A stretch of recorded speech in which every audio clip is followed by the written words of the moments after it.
Let's return to the Great Mosque at Damascus and take a look at the inside. This is a view into the hypostyle hall or the pillared or columned prayer hall. And what I'd like you to get a sense of is the great scale of it. It is open.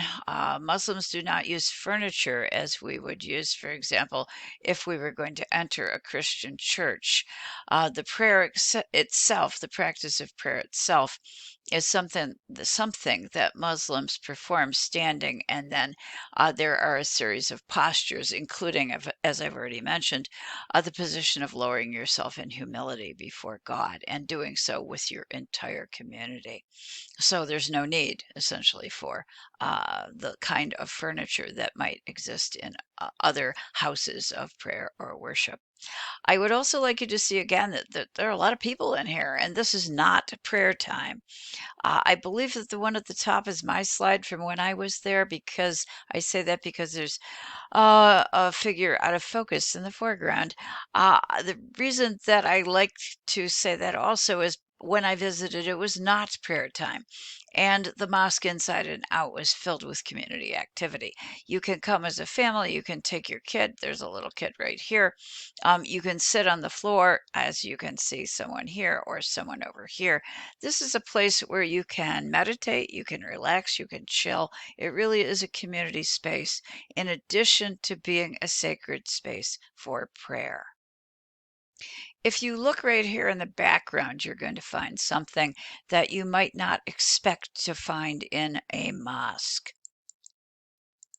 Okay. This is a closer look.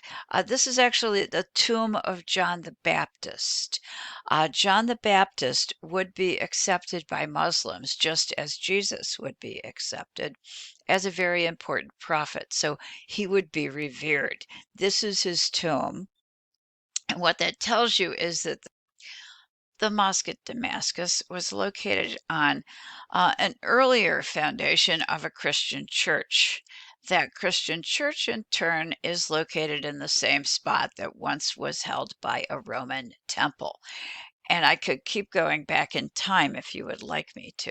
The point that I'm making is it's reuse of a very important location within the community of Damascus. As one religion overtakes another, it is a very common practice throughout history for the religious architecture of one faith to be converted for use by another faith. And that is exactly what's happened here. Partly because it's good real estate. It has worked in the past, it's going to work in the future. It also has a spiritual history, and it also documents the growth, or I'm going to say triumph, of the current and new religion. We need to add an additional term or two as part of mosque architecture, which we can find and document in this very early mosque at Damascus. And the most important, probably, of these terms is mihrab, which I have at the top of the screen. It is located in the Qibla wall. Remember that the Qibla wall is the wall facing the direction of Mecca.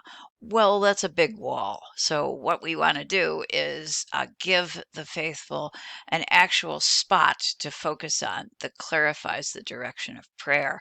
And that exists in larger mosques in the form of prayer niches. And that is what we're looking at right here. This is the mihrab. And it literally is a niche in the wall that documents the direction of prayer. During non-prayer times, as you can see, there are individuals in the mosque at Damascus who are just chilling. They are relaxing, maybe sleeping, maybe meditating, maybe thinking about religion, or simply relaxing with the community around them. Next to the mihrab, there is another element of mosque architecture that is referred to as the minbar, or the pulpit. Okay, this is our mihrab again that we've seen earlier. Here it is down here, and then next to it is this, a little bit easier to see over here in this photograph. And this is a very elaborate pulpit or minbar. It is, in fact, one of the art forms that is important within Islam. It's where the sermon could be given. It's where someone, an imam, within the religious community could address the folks, particularly on Fridays, which would be when the men would gather for Friday prayers. On Fridays, it is required around noon that all men come to the local mosque and attend prayer, but also listen to a sermon. In most communities, women are also invited but not required to go, given the possibility that they may have obligations at home with the family or with the children. But they are welcome, generally speaking. They are welcome. There is a separate section for the women, and often it allows for the women to bring children along too in the ladies section or the women's section. These are examples of interior decoration that can be found on the walls of the mosque at Damascus. The one top left is figure 2.5 in our book from Mr. O'Reilly.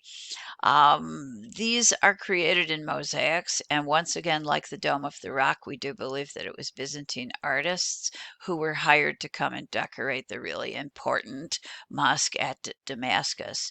As you look at these images, they're more naturalistic than the decorations in the Dome of the Rock, but they also lacked images. So you aren't going to find any people or even animals in these. They look oddly like a ghost town. There are trees. There looks like, I'm going to say, I think this is a kind of bridge, and then there are buildings on top. So, and in my lower example here, you can see buildings as they're set into a hill. Over here, we have a couple tents. All of this suggests places where people live, but there are no people. It's been debated what the meaning of these mosaics is.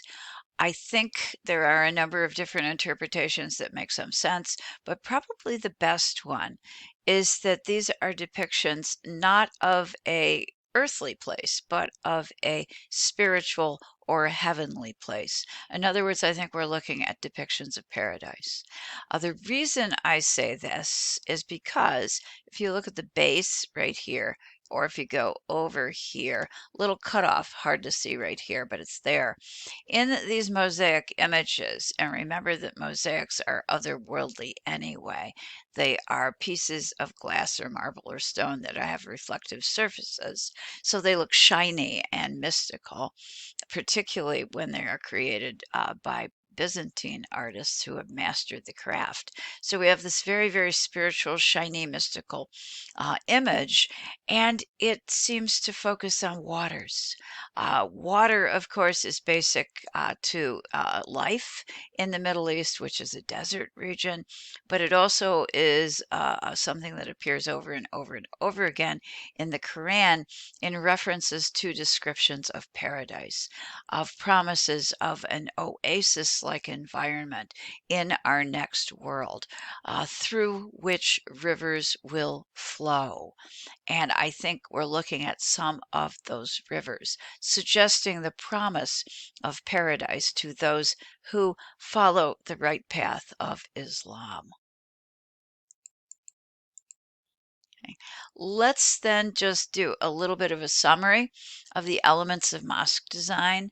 In the larger mosques that are found around the world, you're going to be looking for a courtyard or a shan, a colonnaded prayer hall, sometimes also called a hypostyle hall, the Qibla wall, which is the direction of prayer, and then more specifically, we're narrowing it down now.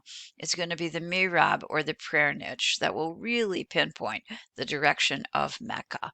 Then the minbar or the pulpit, which allows for sermons to be delivered, and also it would be possible to deliver prayers from there.